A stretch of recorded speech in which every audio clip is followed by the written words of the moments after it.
નાવ step number 3 જોઈએ. Calculate bearing capacity of bolt. Bearing capacity આપણે find કરીએ. હવે એ છે IS code 800 2007 clause number 10.3.4 page number 75 પ્રમાણે એ કેલ્ક્યુલેટ થશે. તો એ જોઈએ આપણે.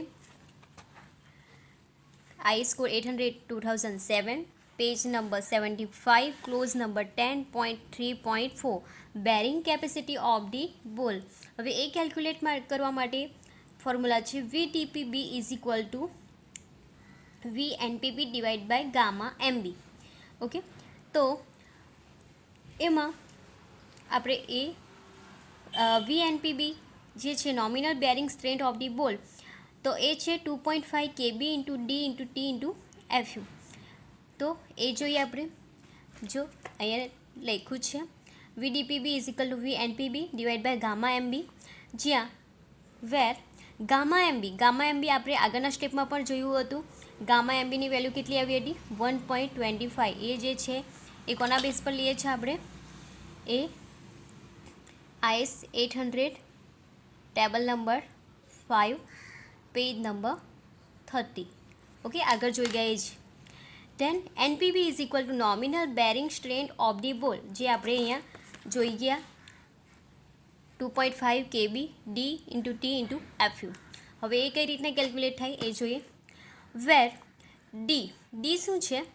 કેબીની આપણે પાછળથી વાત કરીએ. ડી શું છે?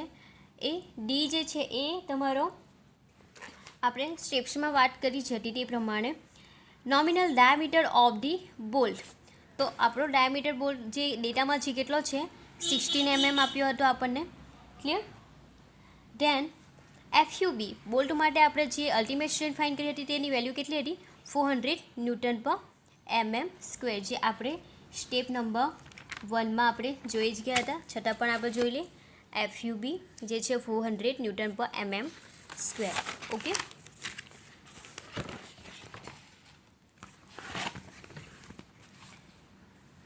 Than thickness of thinner plate. તમારી પાસે ડેટામાં બે પ્લેટ આપી છે 12 mm એન્ડ 20 mm.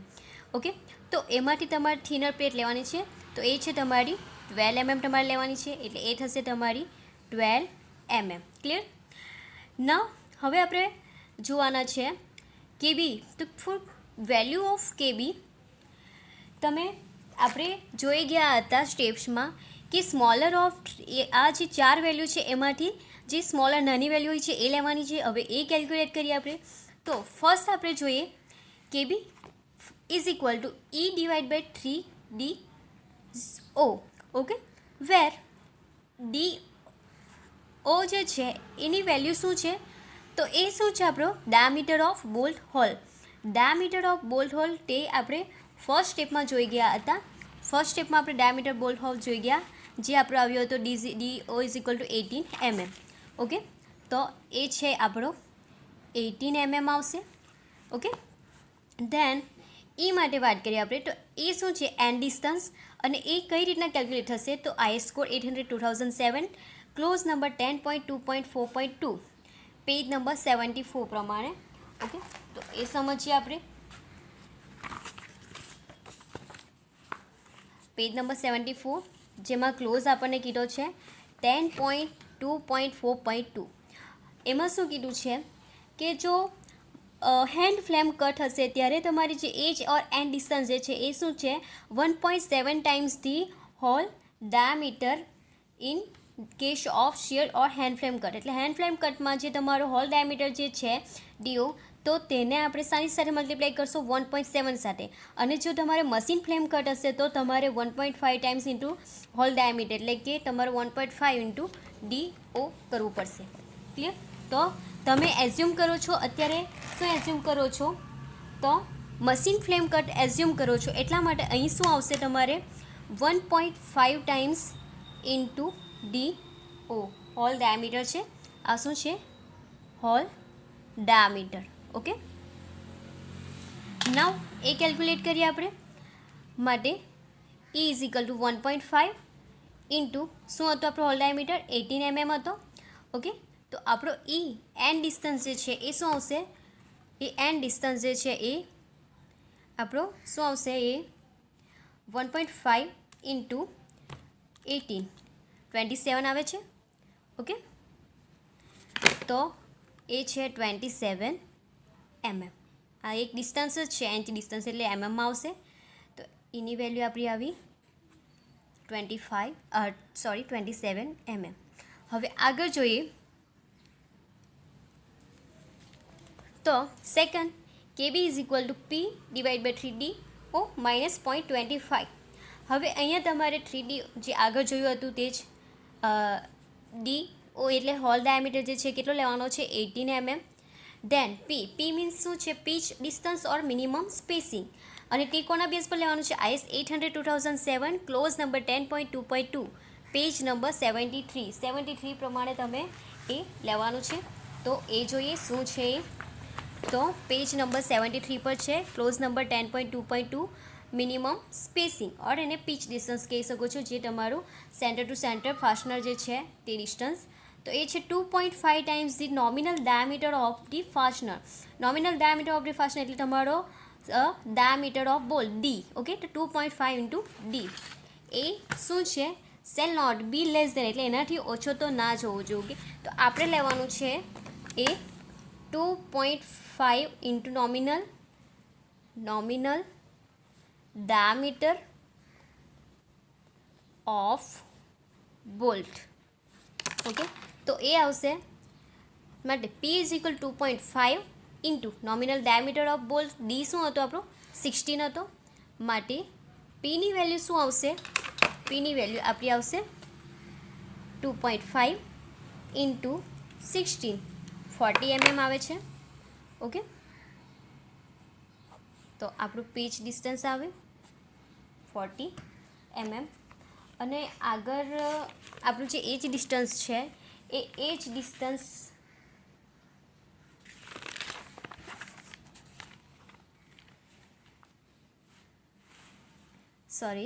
અહીંયા આપણે એન્ડ ડિસ્ટન્સ શોધ્યું છે, પણ તેના પરથી આપણે કેબીની વેલ્યુ ફાઇન્ડ કરવાના રહી ગયા, એટલા માટે અહીંયા કન્ટિન્યુ કરીએ. આપણે કેબીની વેલ્યુ શું આવશે, માટે KB is equal to E divide by 3D0.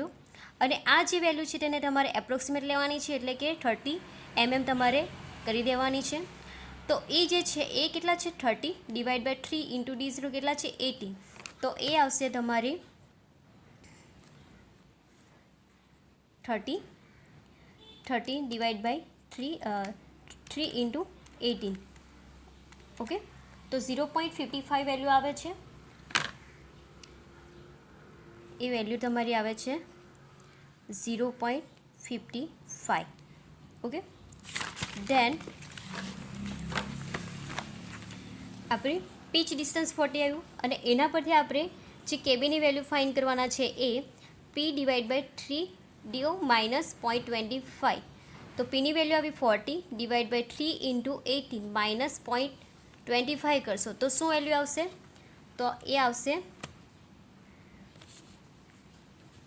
40 divide by 3 into 18 minus 0.25, તો 0.49 આવે છે. ઓકે, તો એ છે તમારા 0.49. ક્લિયર.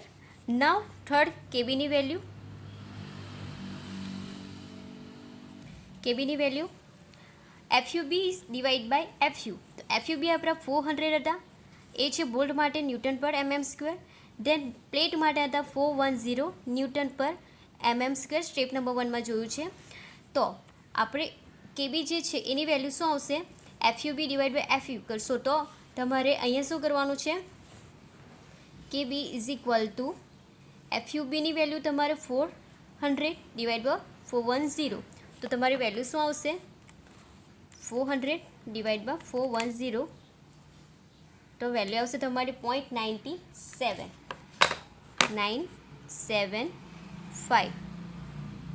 0.975. ક્લિયર. દેન લાસ્ટ ફોર્થ વેલ્યુ હતી આપણી કેબી ઇઝ ઇક્વલ ટુ 1. તો આપણી પાસે 4 વેલ્યુ આવી એની કેબીની. ફર્સ્ટ હતી આપણી પાસે કેબી ઇઝ ઇક્વલ ટુ 0.55. ઓકે, તો હું કેબીની વેલ્યુ લખું 0.55. દેન સેકન્ડ વેલ્યુ આવી હતી આપણી, second value 0.49. 0.49 and third value હતી આપણી 0.975 એન્ડ લાસ્ટ વેલ્યુ આપણી 1. ઓકે, હવે એમાંથી આપણી જે મિનિમમ વેલ્યુ છે એ લેવાની છે. KB is equal smaller value of above 4 value. તો મિનિમમ વેલ્યુ લઉં છું. અહીંયા મિનિમમ વેલ્યુ કેટલી છે તમારી? કઈ છે? 0.49 છે, 0.49. ઓકે, તો આ વેલ્યુ મેં લઉં છું એઝ અ કેબીની વેલ્યુ. તો આ થશે 0.49. ક્લિયર? ના, હવે એના પરથી આપણે જે એનપીબી મીન્સ કે તમારી શું હતી એનપીબી? તો એનપીબી જે છે એ nominal bearing strength of bolt 2.5 into KB into D into T into FUB. હવે એ કેલ્ક્યુલેટ કરું હું તો VNPB is equal to 2.5 into કેબીની વેલ્યુ છે 0.49, ડીની value 60, T is equal to 12 mm and FUB is equal to 400 છે. માટે તમારી વીએનપીબીની વેલ્યુ શું આવે છે તો એ જોઈએ આપણે.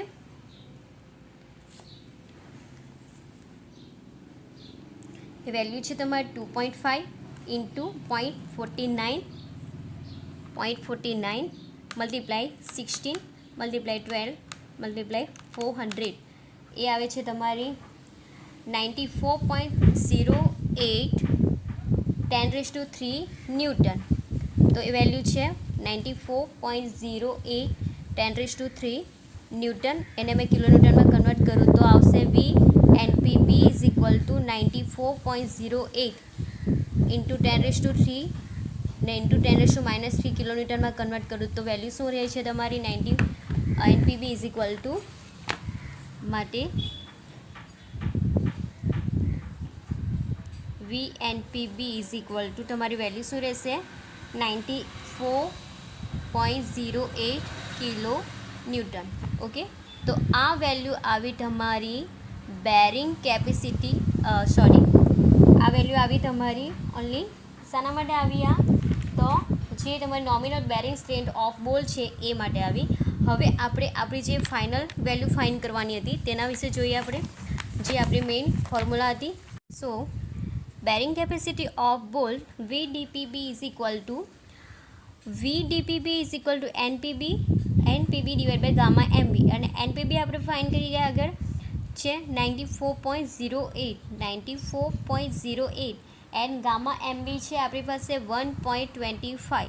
સો બેરિંગ કેપેસિટી ઓફ બોલ થશે DPB is equal to 94.08 divide by 1.25 75.26 kilo newton. આ આવી second capacity bearing capacity of bolt. Okay.